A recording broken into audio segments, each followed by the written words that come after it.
My Armada, if you could rate your experience in school, what would it be? I'd imagine for some of you it was perfect, but I'd be willing to bet that at best it needed improvement, and at worst, you're probably worse for wear permanently. Well, to kick off Merch Week, I returned to our beloved King of the Hill to cover a pretty amazing episode.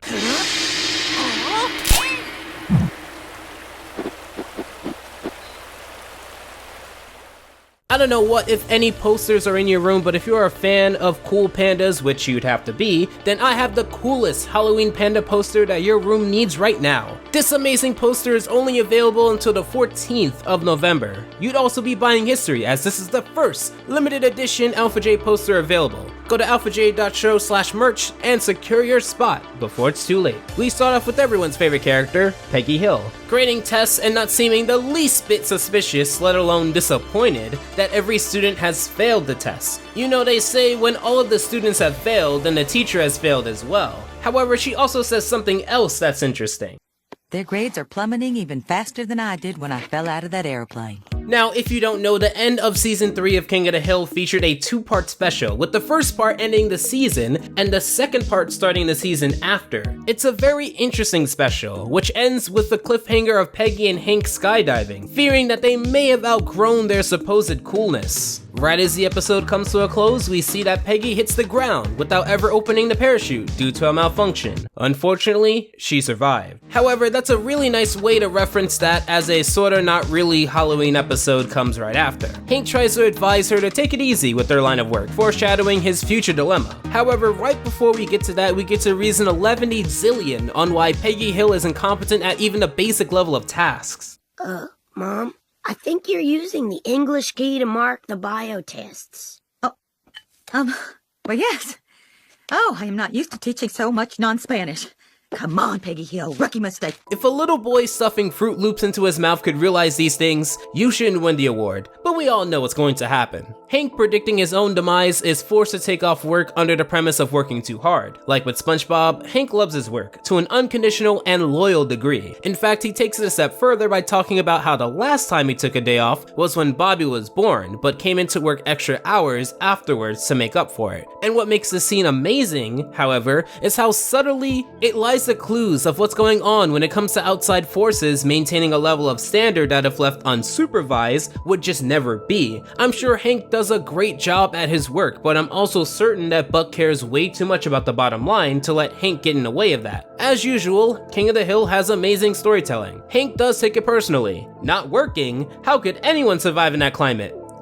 Luckily, this show has ended long before this decade to actually have anything remotely close to this. However, like with any other hard-working character in animation, without their main thing, even their side hobbies or chores are just way too optimized, and their daily lives to actually be something to invest even more time into. Here we see Hank look around and try to make a better poster than the one I have in my shop. He can't. And he's sad, because it's impossible. Here we see Hank try to rake, but once again, very optimized life, so nothing productive comes from that. Here we have the King of the Hill video game with skippable dialogue from the NPCs.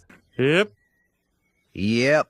So what'd you guys do? Any shaves today, Bill, or just haircuts? Well, How's that new belt working out, Boomhauer? No. Dale, you kill any bugs? Did I?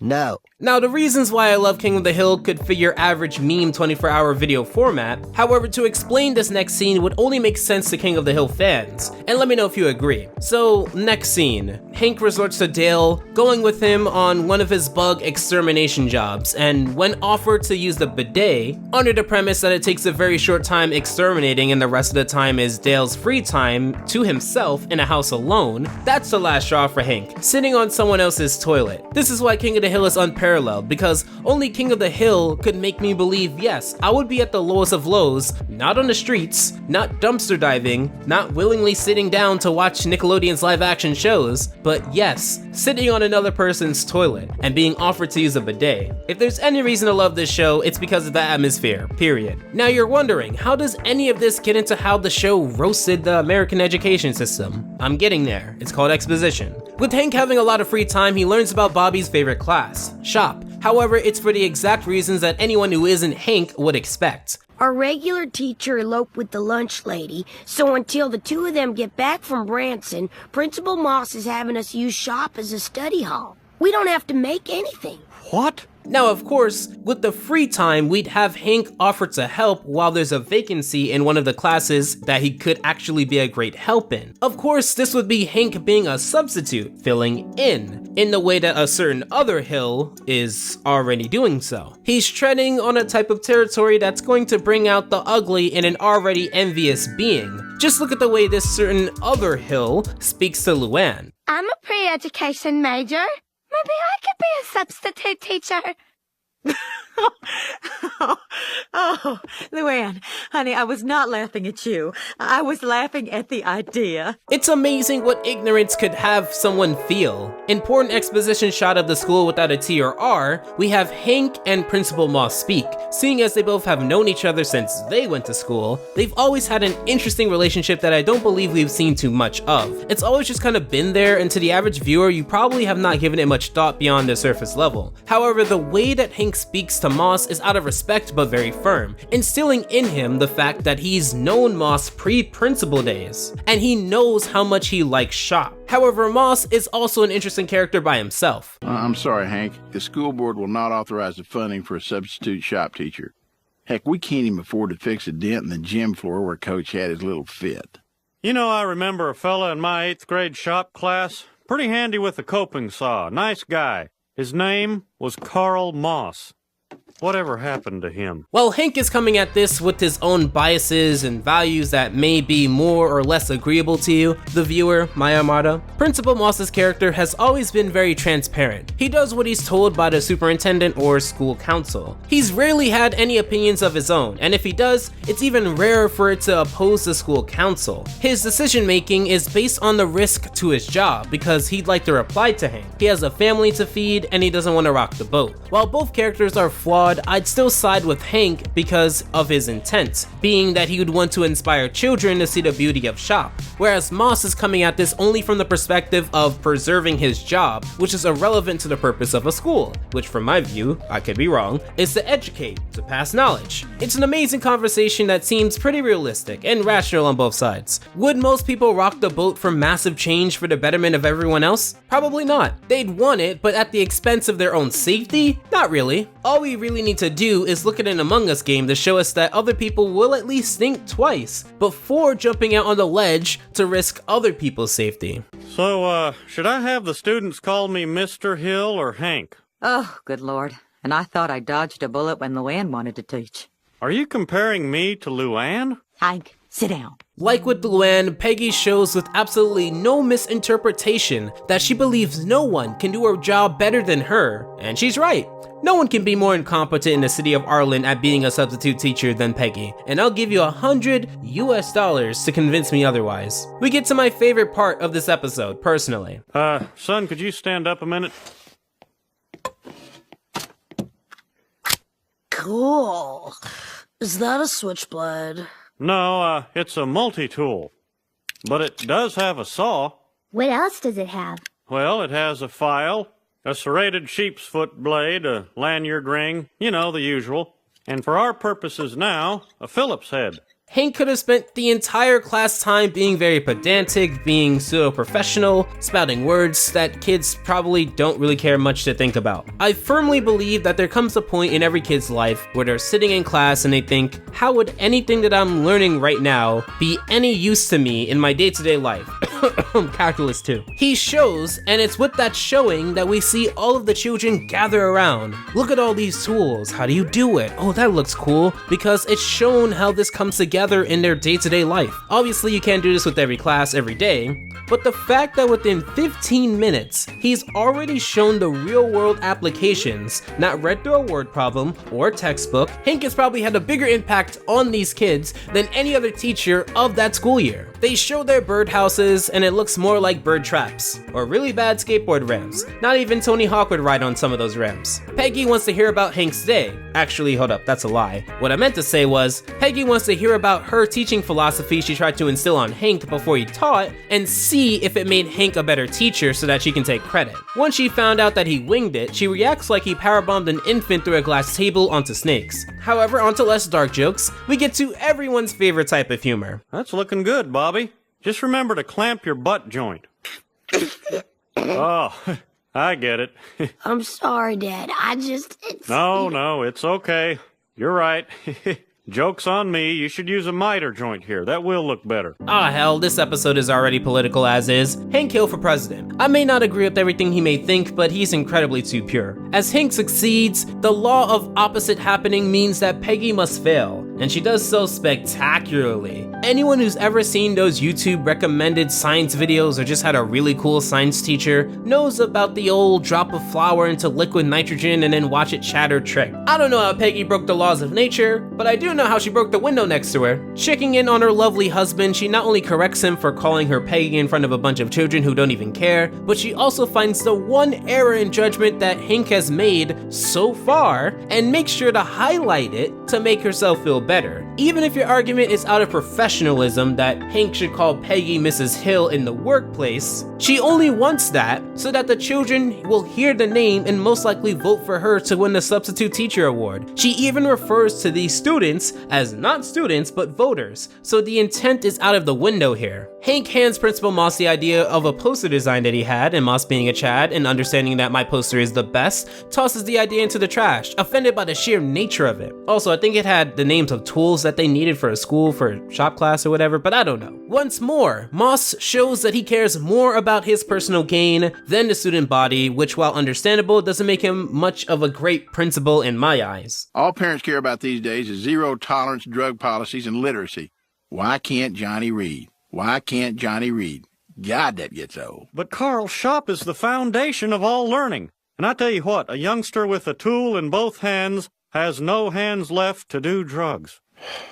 They'll just put the tools down if they want to do the drugs bad enough. By that logic, if a child wanted to hurt themselves, they bring an assortment of things to school that can do so. Pencils, pens, sisters, scissors, mean, nasty, cruel rumors about Sophie's weight problems that causes her to self-harm, family issues at home that turn a well-meaning person into a bully. All removing the stuff that actually could help children would do is harm the well-intentioned subjects that just need a little bit more to be helpful. Speaking of well-intentions, Hank requests that his students bring tools in from home to help fix up the school, having those be the assignments rather than theoretical material. As it should come to a surprise to no one, Hank becomes the most liked substitute teacher in school. I'd even argue that he's probably ranked pretty high when it comes to all teachers within the school period. This means that Peggy has some competition. Let's see if she takes it well. You know, I think they might like me.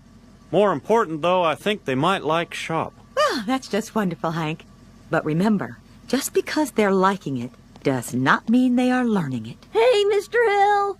Oh, and P.S., watch out for the brown nosers. A lot of people who think they're geniuses love to point out that Peggy is supposed to act this way, therefore when she does, you shouldn't get upset by it. What they fail to realize in a blanket statement like that is that she can be annoying to the episode's detriment. Unlike in this episode where her envious and arrogant nature is complementary to the success of Hank, and only shows how insecure but ultimately harmless that she is, when put as the highlight of an episode, like let's say Lupe's Revenge, you start to realize how annoying it would be to have a woman of that mindset on screen for more than 2 minutes at a time. It's how you use Peggy, not the fact that she is Peggy, that's important here. And here, she's honestly not that bad. I'd actually say that she was pretty good. Confusingly, she's taking the time in class to not only advertise the vote and the fact that she wants to be voted for, but she gets the pre-tally, the pre-vote to gauge her success. Something about this seems not right. I can't put my finger on what. I mean, most of the students who want to vote for him don't even take shop.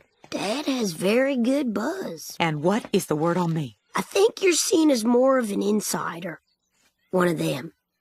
A suit. Peggy paying Bobby off to get the inside scoop on her personal perception from a child's perspective is awesome. Quite possibly the best thing she did in this entire episode, regardless of how petty it is. We then switch back over to Hank, who seems to be very content with his new role as the temporary shop teacher. He's given assignments based on what the school needs, which funnily enough would theoretically cut down on costs, as the labor, albeit child labor, would be cost effective towards hiring a maintenance crew. But let's be honest, like with most schools, there's probably damage that's done now be there for the next few decades. Tragedy strikes when Principal Moss finds Bobby with the belt full of tools. Wouldn't you think that's what a shop class would be about? But according to school board's zero-tolerance policy, anything that can be used as a weapon is a weapon. Well, that's just asinine. Hey, my hands are tied.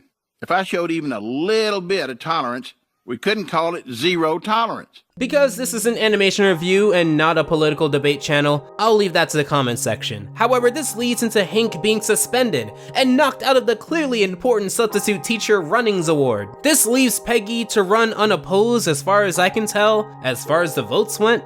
However, in trying to save face, she decides to run as Mrs. Hank Hill, which on top of being ungodly stupid, it's amazing how much effort she's going through if she actually is unopposed and is still trying to put effort in to win an unopposed vote. However, more importantly in this episode, we learned that these kids really enjoyed shop. Whether if it was because of Hank, the atmosphere, the fun projects, or something deeper, they bring their passion right to his garage, wanting to work on more projects. It's there where Hank says the most important thing that I think a lot of people really miss out on. Education does not stop at the classroom. School is just a place where you're explicitly educating yourself, but you can educate yourself outside of school because there's a lot of things you learn, especially in shop, because it applies to real life, as that's what school tries to prepare you for. Bobby will probably lose interest in shop now that Hank isn't the substitute teacher, and so will the other kids for status quo reasons. But I'd like to believe that one or two of them would go on to work in that line of careers because they were inspired by an actual teacher that really enjoyed what they did and had no limits to show exactly how to do what is needed to be taught. It's in that way that I feel a concerning amount of people that I run into aren't really inspired to do much of anything, and personally, school is a big factor in why that could happen. I feel like people like Hank, when it came to shop, can really open your eyes to seeing why someone could love something like that and would dedicate their life or their career to it. In fact, some would say he's left a lasting legacy. And speaking of lasting legacies, Peggy accepts her 3rd Substitute Teacher of the Year award like anyone cares. It's here where we see other teachers, I think. Were they a part of the vote? Did no other students even try to think of any other teachers? I don't know. Honey, my speech. Look, it's Mr. Hill. You hear that, Hank? I fell out of a plane, and just 2 months later, I have landed on my feet. A great way to end a solid episode. It shows that he's left a lasting mark on a student body, and it served as a great way to spend his break away from propane. Honestly, a great episode. Speaking of spend, make sure to spend some time over at alphaj.show/merch to get that limited edition Halloween poster. It is amazing. It's one of the best designs of my character ever, and you'd only be able to get it for a limited time. Until then, thank you so much for your time. Take care. Alpha out.